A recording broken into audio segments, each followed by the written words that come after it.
Oke, Assalamualaikum warahmatullahi wabarakatuh. Salam sejahtera, Shalom, Om Swastiastu, Namo Buddhaya, Salam Kebajikan.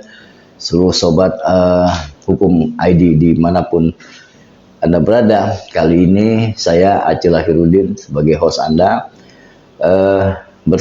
berkesempatan bersama mewawancara Ketua Dewan Kehormatan Pusat yang terpilih secara aklamasi ya di Kongres Luar Biasa Bandung kemarin, Bapak Risbet Sulini Sulaiman. Selamat siang Pak, waktunya terima kasih nih Pak Risbet.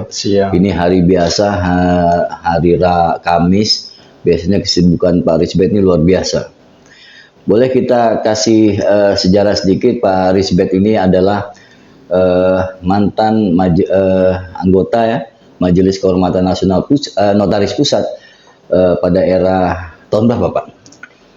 Yang pertama 2016 sampai 2019 sebagai anggota, kemudian 2019 sampai 2022 yang berakhir 2023 sebagai wakil ketua MKNP.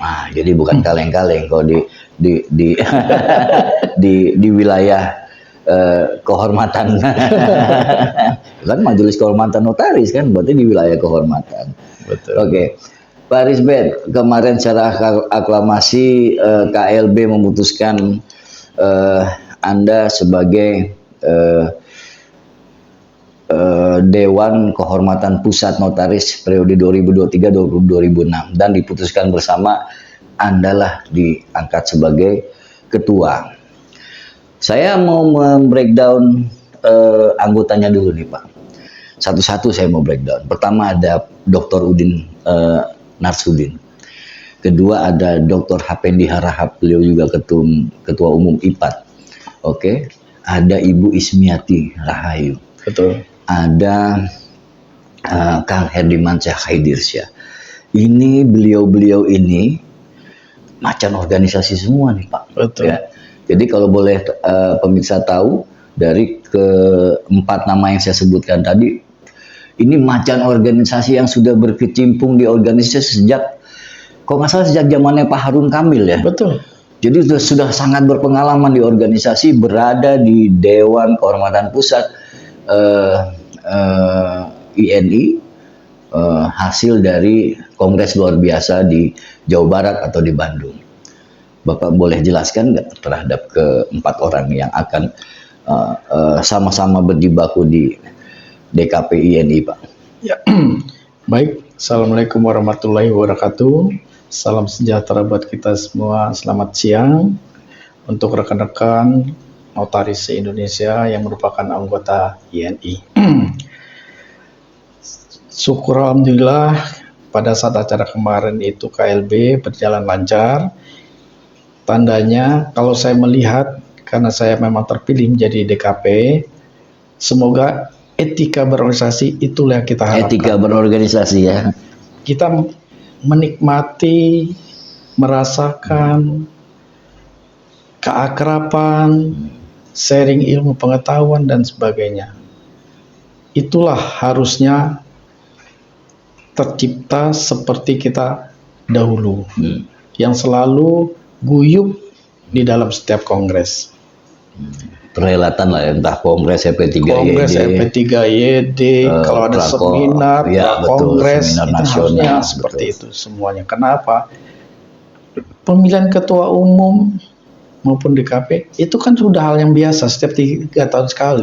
Nggak ada yang luar biasa. Untung kalau zaman dulu aja saya masih ingat, mulai dari Pak Harun, kemudian Bu Tin, kemudian Pak Adrian, berjalan biasa saja. Kadang-kadang juga kita ini nggak ada yang perlu diributkan gitu. Dengan ada yang meluangkan waktu saja, memberikan waktu itu sudah suatu luar biasa kan kesibukan kita di dalam menjalankan jabatan. Kemudian saya memang terkait dengan tim daripada DKP ini, tadi apa yang Mas Acil sampaikan, saya setuju sekali. Yang duduk sekarang itu mulai dari yang disebutkan tadi berempat itu betul-betul sudah bisa dikatakan Ya, macannya organisasi yang Kalau saya tarik track record mereka panjang juga Pak. Betul. Di organisasi. Betul. Ya, Bu Ismi, Pak Haidir Mansur, betul. Pak Hapendi, Betul. Kang Udin. Apalagi Kang Udin juga dia bukan hanya organisatoris juga, tapi dia akademisi. Ya, Betul. yang banyak digunakan keilmuannya dari Betul. berbagai macam kebutuhan. Ya, itulah yang saya sebutkan tadi. Jadi ajang pertemuan itu yaitu tadi ada sharing ilmu di mana teman-teman kita yang ada punya ilmu lebih di bidang akademisi, banyak teman-teman juga bertanya di saat itu gitu kan. Bayangkan seluruh Indonesia hadir, kalau harus dia ada suatu masalah dia datang ke sana kan biaya berapa banyak. Betul. Ini di dalam suatu tempat dia bertemu dengan tokoh-tokoh akademisi. Betul. Nah, kan ini kan menguntungkan anggota, itu yang kita harapkan. Jadi terhadap 4 anggota daripada DKP di samping saya tadi, itu betul-betul yang saya ketahui mulai dari mereka berorganisasi dari Pengda, Betul. Pengwil, sampai ke PP mereka sudah mengalami. Jadi untuk kita katakan tokoh atau pejuang organisasi itu mereka. Jadi dan saya sangat yakin dengan ada berempat teman-teman rekan-rekan saya di DKP ini kita mencoba dan mereka juga berjanji kepada saya kita jalan. Kolaborasinya ini kalau kita perkirakan merupakan kolaborasi yang sangat solid juga nih Pak, karena kalau saya boleh katakan Bapak agak sedikit mudah dengan keberadaan mereka nih. Iya, karena lengkap sekali Pak gitu. Betul. Ya track record mereka luar biasa dari sisi akademisinya ada, bahkan sampai ke seorang ketua umum IPA pun berada di gerbong Bapak nih gitu loh, DKP INI. Betul, jadi justru itu yang membuat saya berpikir karena dukungan mereka semua itu ingin saya menjadi ketua, maka saya setuju. Kalau tidak ada mereka merasa meragukan akan kita berjalan ke depan seperti apa, keraguan ada untuk menegakkan organisasi, mungkin saya juga berpikir 2 kali untuk menjadi ketua DKP. Tapi karena kesepakatan Hapendi, Kang Herdi, Ismi, sama Kang Udin ini ya udah dibilang persbet aja. Kami support semua. Wah, itu saya sudah luar biasa, suatu energi bagi saya di mana saya memang semuanya ini kalau tidak ada support dari yang berempat ini juga mungkin saya juga berpikir ulang. Oke, kita melangkah ke ini Pak. Dalam organisasi DKP ini bukan merupakan perangkat yang sangat valuable gitu Pak. Jadi sangat penting, strategis perannya dalam menegakkan terutama kode etik ya Pak ya, anggotanya, notaris di Indonesia. DKP apa yang Bapak akan bawa ke depan? Jadi mungkin sebelum membawa DKP ke depan seperti apa, saya mungkin sedikit membuat sesuatu landasan, di mana kalau kita landasan apa nih? Program atau landasan? Samping untuk program, tapi adalah landasan di dalam hal kita berpijak sebagai Dewan Kehormatan ini apa dasarnya? Oke. Ya, jadi nilai etika itu adalah merupakan nilai etika daripada norma-norma bagi notaris. Baik. Di dalam jabatan maupun berorganisasi. Ini yang harus kita tegakkan bersama. Jadi tanggung jawab kita bersama, jangan bukan DKP aja, tapi tanggung jawab kita bersama. Kenapa? Karena kalau kita lihat notaris itu, IN itu, ini kan bukan organisasi yang luar biasa ini sebetulnya. Bukan biasa, bukan ormas masyarakat. Ini kenapa? Berkumpulnya para notaris. Siapa notaris itu coba? Dan organisasinya tercantum dalam undang-undang jabatan. Dalam undang-undang jabatan, ditunjuk dalam undang-undang jabatan pasal 82. Jelas. Nah, ini kan suatu bukan yang main-main. Ini betul-betul suatu badan hukum yang dilandasi undang-undang. Jadi dengan demikian, kita tahu juga bernaungnya wadah ini karena para notaris Indonesia. Notaris ini siapa? Pejabat umum. pejabat umum berkumpul, maka itu saya bilang bukan ormas biasa ini, bukan. Karena pejabat umum di mana dia juga setiap menjalankan jabatannya juga kewenangannya pun ditunjuk oleh undang-undang dalam menjalankan, harusnya negara yang menjalankan, diatur sehingga dia negara menjalankan, diberikan kewenangan kepada para notaris, kemudian si para notaris ini juga dalam membuat akte bentuknya diatur. Nah, sehingga dengan adanya pejabat umum yang luar biasa ini, ya kita berharap baik sesama notaris, sesama dengan antara anggota dengan perkumpulan, itu harusnya bersinergi.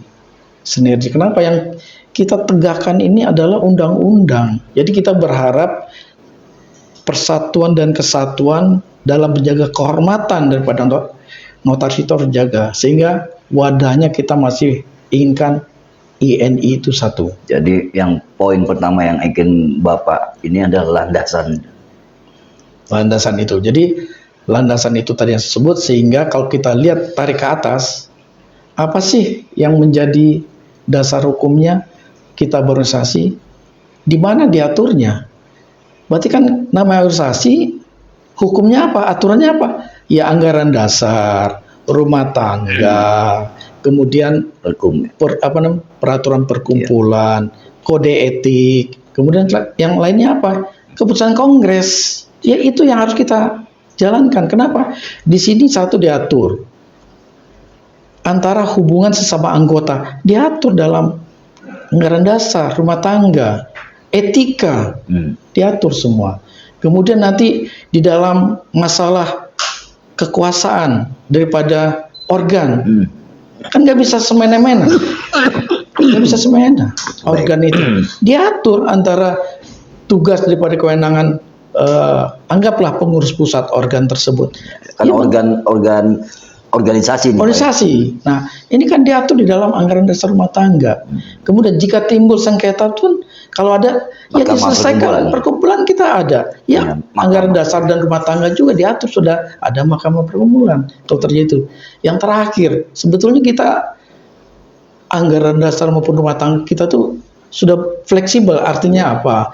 Jika memang ada keinginan perkembangan zaman, semua ada 4G lah istilahnya, ada e-voting, kan kita bisa robah, kita atur nanti lebih lanjut. Nah, itulah fungsi daripada landasan kita adalah ADART, kode etik, peraturan perkumpulan, dan keputusan kongres. Jadi, saya ke depan, mungkin ini mendahului, tapi mungkin teman-teman saya mungkin sependapat lah, mungkin nanti akan kami bicarakan, tapi ini walaupun masih prematur, tapi saya prematur kan jadi bayi juga, Pak. Oh iya, bayi jadi gede juga nanti. Kita berharap seperti itu. Jadi saya melihat etika ini perlu kita tegakkan kembali, luruskan kembali di dalam organisasi, dan kami mungkin juga ya nanti akan sepakat dengan Dewan Kehormatan akan melanjutkan di mana kita dari Dewan Kehormatan Notaris Pusat yang terdahulu 2019-2022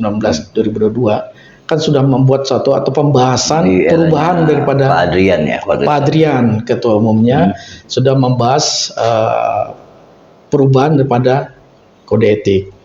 Nah, dan itu akan itulah kita akan coba lanjutkan, kita akan coba sosialisasikan ke depan. Sudah semakin seru kalau bicara kode etik ya, Pak Lisbeth ya. Ya, sehingga nanti saya menarik dari dulu saya bilang, waktu saya murid Pak Harun Butin, kalau tanya organisasi udah ada ikut semua di bidang apa, saya udah ikut di bidang-bidang itu. Pindah sini hubungan antar lembaga, pendidikan, apa satu lagi tentang masalah Jadi saya mana, Pak? Tentang ini ya, apa mau masuk ke kode etik kita ya? Iya, kode etik. Ya. Tidak, saya sudah Oke. Ya, jadi kode etik inilah yang sudah sempat dirumuskan, akan kami sosialisasikan, dan juga kita berharap terhadap apa yang perubahan ini, mungkin kami tetap dari DKPD akan meninjau ulang, walaupun sudah dibuat suatu tinggal sosialisasi, tapi kami akan membahas ulang dengan yang ini. Kenapa? Kami dulu juga sudah pernah memberikan masukan terhadap kode etik ini, jadi bukan etika para notaris saja antara perorangan, tapi kita harus bagaimana beretika berorganisasi. Termasuk etika berorganisasi. Kenapa? Kan kadang-kadang kita begini, setiap kongres, setiap atau pra-kongres, seperti etika berorganisasi itu hilang, lupa. Kita ini notaris, sesama kita kan sudah diatur ada etika. Berarti Bapak juga harus buat etika organisasi loh. Nah, itu etika organisasi itulah yang saya berharap, dan saya pernah bicara pada saat sebelum dengan Pak Adrian, menurut beliau sudah ada di dalam diatur yang sekarang. Jadi saya berharap mungkin itulah nanti akan berkembang, kita akan melihat. Kalau perlu nanti kalau udah berorganisasi, ada kongres, etika organisasi sudah dibuat, setidaknya ada suatu, jika terjadi suatu yang tidak melanggar etika organisasi, ini kita akan etika berorganisasi diambil dari masalah dari pengalaman Kisru ini, Pak. ya, jadi Salah satunya itu di samping itu kami juga dengan teman-teman dulu yang dulu selalu bicara gini, sambil ngobrol aja sebagai iseng. Gini, kok setiap ada peralihan, penggantian atau penyaringan di acara yang ribut, orangnya itu juga. Orangnya itu juga. Nah, berarti ini ada yang salah etika organisasinya. Ini yang harus diatur. Bagaimana kemarin saya sangat, kalau lihat di KLB saya sangat senang. Ditambah presidium mengatakan kita harus santun, bertanya juga harus santun, mendapat tersantun. Kalau nanti ingin interupsi melewati presidium, itu kan sudah alur-alur yang sudah. Loh, bukan emang seperti itu sebenarnya. Itulah yang kita harapkan. Tapi kalau kita lihat, kenapa kok setiap ada kongres stuck, ketok, bereskan, ramai, ribut. Nah, ini kan ada yang tidak betul. Padahal kan kita tahu sendiri yang hadir di situ semua para notaris yang menjaga harkat dan martabat. Tapi kok beretika seperti itu? Nah, berarti kan di sini ada hal yang mungkin perlu diatur. Jadi saya berharap mungkin nanti dengan draft yang sudah dibuat ini mungkin akan dikaji kembali, kemudian ya kami akan mensosialisasikan ke depan. Mungkin itu. Kemarin setelah diaklamasikan secara aklamasi Bapak bersama teman-teman anggota DKP, ada omong-omongan apa sih Pak di antara berlima nih? Misalnya, Ritbet Pak Ketua ini dulu ya, ini dulu gini, ini kayaknya penting ini, pasti kan ada dong. Baik, tapi memang kemarin itu kan waktunya sangat mendesak, mengingat jam sekian harus dilantik, bla bla bla itu. Jadi memang kita kemarin yang terpikirkan cuma adalah menyusun struktural. Jadi kita belum mengambil langkah-langkah apa sih yang prioritas pertama, kedua dan ketiga. Tapi yang penting pada saat itu kita menyatakan dulu kita ada. Tapi sepertinya terlihat prioritasnya ini kode etik, Pak. Penekanan atau lain-lain apa di kode etik yang akan Bapak rubah terutama atau perbaiki? Sempurnakan lah atau bahasanya. Ya itu tadi sebetulnya kalau saya lihat draft yang sudah kita pernah bawa juga. Itu kan kalau nggak salah sudah digaungkan di beberapa. Di Malang sudah. Di Batu, di Prakongres. Sudah kita gaungkan. Cuma waktu pembahasan di Kampar tidak sempat terbahas. Betul. Sebetulnya secara sistematikanya sudah selesai. Maka itu tadi saya bilang di situ sangat bagus. Draftnya sudah selesai maksudnya Pak? Sudah ada karena sudah dibahas waktu itu kan sempat dibentuk tim. Betul. Di tim, kemudian disampaikan di Malang, kemudian nanti akan disahkan di Kampar. Tapi ternyata belum berhasil karena itu belum disampaikan. Baik. Nah, itu kode etik, Pak. Hal lain? Ya. Apa?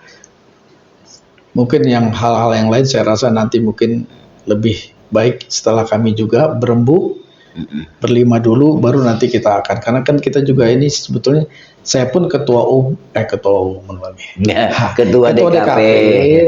juga tidak bisa sendiri, dan saya pun sebenarnya ya ketua ya anggota, sekretaris juga anggota, yang lain mungkin wakil ketua ya anggota, Jadi mungkin hal yang tadi pertanyaan sangat menarik, tapi mungkin saya akan lebih senang kalau ini sudah kami bicarakan Nanti di kita dalam tunggu DKP. sharingnya Pak ya. Sharing sesi Oke. selanjutnya. Pak, oke. Dewan Kehormatan Pusat memiliki juga perangkat di daerah melalui DKW, Dewan Kehormatan Wilayah di provinsi, dan DKD, Dewan Kehormatan Daerah di setiap daerah kabupaten kota Pak ya. Bagaimana Bapak memanfaatkan ini? Ini kan untuk sebenarnya bridge atau jembatan aja Pak ya menuju anggota kan mereka ini apa DKW dan DKD ini. Apa yang Bapak akan lakukan approaching atau pendekatan kepada mereka? Yang selama ini saya rasa hal ini sangat penting ya Pak. Maksudnya kolaborasi antara DKP, DKW, DKD gitu. Rantainya itu bagaimana ngalusinnya lah kalau orang bilang. Iya, jadi gini, sebetulnya pertanyaan ini sangat bagus, tapi saya ingin, waktu saya juga pernah menjadi salah satu ketua bidang pelatihan dan juga pendanaan kalau tidak salah itu seperti pertemuan antara MPD se-Indonesia. Ya, saya dengar itu Nah. di Bali waktu itu sih. Bukan, itu Yang di di mana? Hotel Royal. Oh, Kuningan, guys, waktu ya. zaman Pak Adrian. Nah, saya juga ingin nanti mungkin secara berkala. Oh, ini nggak pernah terjadi loh Pak. Kenapa? Nggak pernah terjadi loh ini. Nah, ini betul. Saya berharap ini very good idea ini. Saya berharap memang nanti itu kita ingin ada pertemuan secara berkala khusus di antara Dewan Kehormatan. Dewan Kehormatan baik daerah, wilayah dengan luar pusat. biasa. Ini yang harus kita sinergikan satu persepsi terhadap nilai-nilai etika. Yang mana yang dikatakan dilanggar itu. Kan soalnya memang kan berjenjang. Dan persoalan lainnya mungkin Pak kalau udah sifat nasional. Betul. Jadi kan ini berjenjang. Nah, ini yang kita harus satukan sikap. Seperti jangan sampai di sini kata melanggar, di sini biasa-biasa saja. Dulu saya masih ingat. Dulu ada suatu daerah nempel promosi di Facebook. Ya. Foto sama DKD-nya, Dewan Kehormatan Daerahnya panggil. Tapi di lain-lain kadang-kadang Dewan Kehormatan Daerahnya pun ikut di dalam Facebook itu. Nah, di satu sisi anggota dilarang untuk suatu daerah. Di daerah lain, DKD sendiri melihatkan diri dia melakukan hal seperti itu. Nah, inilah etika seperti jangan sampai anggota dilarang di tempat lain Dewan Kehormatan daerah itu sendiri yang melakukan. Jadi inilah yang kita akan berusaha untuk bersinergi antara pusat, wilayah, dan daerah untuk biar kesatuan sikap. Itu salah satu tujuannya Pak ya. Pak bicara kembali lagi ke bicara etik atau etika. Semua profesi, jabatan juga memiliki, diatur melalui salah satu norma namanya etik atau etika, ya kan. Nah ini dan Bapak sudah ada draft-draft itu. Yang saya mau garis bawahi, yang saya mau caption nih Pak, itu masalah sanksi. Karena dibilang DKP atau Dewan Kehormatan ini tidak bernyali, tidak punya, tidak apalah gitu, karena masalah sanksi. Ada nggak di dalam draft Bapak? Ya, jadi kalau memang karena orang nggak takut Pak kalau sanksinya cuman ini gitu. Ya itu kita berharap. Iya, semua kita berharap kalau memang kita ingin organisasi ini kita tetap utuh, kita hargai, etika itu kita jaga. Kalau bisa jangan sampai ada suatu sanksi. Jadi harapannya begitu ya. Jadi sanksi boleh kita tertulis untuk menjaga sesuatu, tapi bukan menakut-nakuti. Tapi kita berharap sanksi yang diberikan itu adalah kita jangan masuk ke ranah itu. Jelas-jelas itu dilarang. Kenapa kita masuk ke ranah itu? Namanya etika itu kalau saya inginnya bisa katakan kalau dulu saya masih pegang kode etik. Selalu dalam hal pembicaraan saya pengantar di teman-teman yang punya kode etik. Saya hanya satu. Bapak Ibu itu malaikat. Bayangkan orang lain nggak bisa mengalihkan suatu barang ini kepada ini dengan suatu akta, Bapak bisa. Artinya hatinya harus suci. Ya.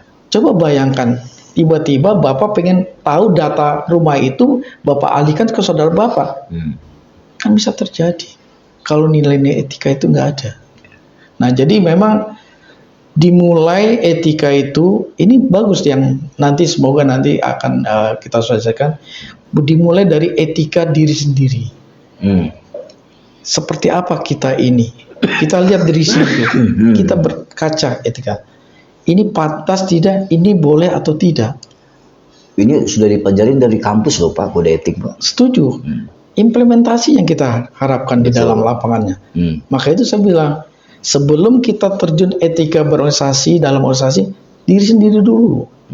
Kalau diri sendiri kita masih carut marut, masih ini, malu kita masuk dalam organisasi itu. Pak Risbet maksudkan ini nggak usah kita takut-takutin lah dengan sanksi. Kesadaran aja. Betul, kesadaran. Dari nurani masing-masing. Betul. Ya walaupun sanksi tetap ada, Ya, Anis tetap harus ada punishment. Ya, apalagi saya bilang tadi yang Mas Acil bilang tadi, tim saya adalah jagonya organisasi, yang selalu pengen pejuang organisasi, pengen menegakkan organisasi. Nah, ini kan keberanian yang luar biasa di situ kan, di anggota atau tim DKP. Tapi saya tidak berharap seperti itu. Saya berharap menghimbau. Cobalah setiap tindakan, setiap apa yang dilakukan oleh baik kita selaku notaris maupun bukan dalam menjalankan jabatan notaris, ingatlah kita itu harus seperti apa kita bertindak, harus seperti apa kita pantas atau tidak. Apalagi ada efek hukum setelahnya itu Pak ya. Betul. Bisa membuat celah-celah hukum. Betul. Ya maka itu saya mungkin dengan pengalaman dulu juga di majelis kehormatan, yaitu kadang-kadang masuk karena etika yang dilanggar berdampak kepada masalah hukum. Iya, betul. Nah, ini yang kita takutkan. Awal etika pas disidangkan terkait dengan hukum. Nah, ini jadi kan sudah melanggar etika. Kita bukan nakutin. Etika pelanggaran, melanggar kode etik, anggaran dasar, karena etika itu kan bisa dimintakan dan itu sanksi di situ sudah terjadi Pak ya, banyak pelanggaran-pelanggaran itu dan harusnya menjadi pelajaran ya Pak. Betul. Ya maka itu kita berharap coba kita sama-sama introspeksi diri, kita berkaca ke depan. Memang kita sudah banyak melihat, tapi kan belum pernah ada yang benar melanggar. Berarti kan artinya apa? Baik DKD, DKW juga harus berbuat, melihat, ini anggota saya pada saat acara itu begini. Coba diajarkan bicara, apa sih yang kamu cari? Apakah Jadi tujuannya? ada persuasif. Persuasif. Oke. Ya kalau saya lebih suka seperti itu, persuasif. Tapi kalau secara itu tidak bisa, ya kalau sudah nyata-nyata ibarat maling ketangkap tangan, ya mau apa? Kan kita harus tidak ada pilihan lain. Baik. Oke. Pemirsa Hukum ID, Pak Risbet sudah banyak memberikan segala tentang Dewan Kehormatan. Beliau berada di Dewan Kehormatan Pusat, ingin memberikan termasuk tadi kita bicara tentang hal yang sangat fundamental di Dewan Kehormatan, yaitu kode etik. Sebenarnya sih bukan ngurusin kode etik aja ya Pak ya. Betul Pak. Tapi yang paling fundamental. Nah, betul. Kalau saya juga boleh meneruskan Pak, bahwa pembicaraan kita ini sangat berguna dong bagi anggota luar biasa, bahkan dari mahasiswa magister kenotariatan kali ya, sampai ke anggota luar biasa dan para notaris yang baru gitu loh. Nah, sebagai closing statement juga, apa yang Bapak akan katakan kepada mereka, ya kan, bahwa kedudukan Dewan Kehormatan ini sebenarnya jangan dianggap remeh lah. Kalau saya melihat begitu Pak, Dewan Kehormatan ini sangat dianggap remeh.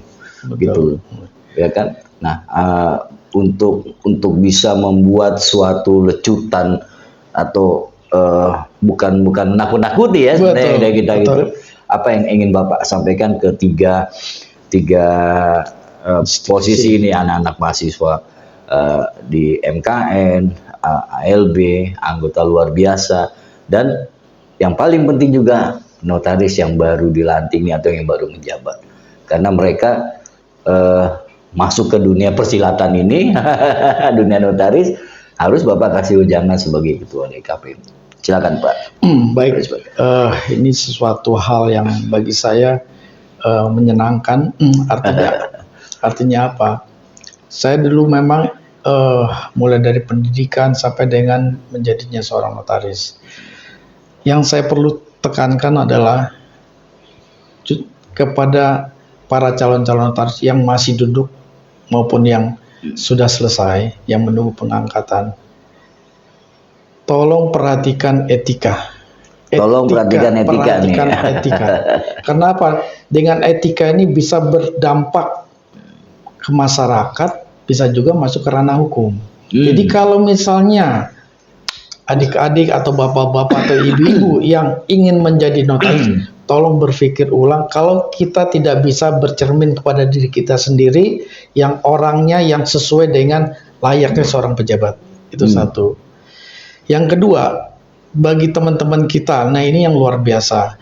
Janganlah memberi contoh yang tidak baik kepada anggota kita yang baru dilantik, baru disumpah, baru menjalankan. Ini berilah contoh yang baik. Artinya apa? Mari kita bersama-sama introspeksi diri kembali. Kita balik lagi kembali, saya ini notaris atau bukan? Saya ini mau bergaya-gayaan atau memang melayani masyarakat demi sesuai negara, dengan jabatan notaris. Jadi itulah yang harapan saya. Tolong etika ini dikedepankan kalau memang kita cinta terhadap jabatan kita dan organisasi kita. Jadi tolong diperhatikan. Mungkin itu. Oke. Jadi pemirsa Kumaidi, saya mengambil garis atau mengambil tagline dari Pak Risbet ini, sebenarnya salah satunya yang tadi terakhir Pak Risbet katakan adalah bagaimana senior ini membimbing yang baru Pak ya. Betul. Sebenarnya kata-kata senior junior ini nggak enak, tapi di lapangan terjadi itu. Tapi bagaimana senior membimbing yang baru, ya kan? Dan peran serta juga para akademisi mungkin ya Pak Risbet di dunia-dunia kampus. Di kita juga banyak kan akademisi yang notaris yang akademisi banyak sekali. Para dokter kan banyak itu. Betul. Banyak. Jadi kita mengharapkan juga peran DKP untuk masuk ke dunia itu untuk bisa lebih jauh ke dalam pemikiran anak-anak sejak mereka masih di bangku kuliah. Setuju saya itu. Gitu. Oke, Mirza Kumaidi, cukup sekian karena keterbatasan waktu Pak Risbet juga. Kalau kita sih banyak waktu saya, teman Pak Risbet ini waktunya terbatas. Jadi terima kasih Pak, selamat bekerja. Terima kasih. Salam sama anggota ini. Masih ada janji nih ya, kita semua bisa hadir semua ya bersama anggota DKP yang lain untuk sharing session. Siap. Oke. Sampai jumpa di lain waktu. Wassalamualaikum warahmatullahi wabarakatuh. Salam sejahtera. Sampai ketemu lagi. Terima kasih. Terima kasih. Waalaikumsalam warahmatullahi wabarakatuh. Silakan Pak.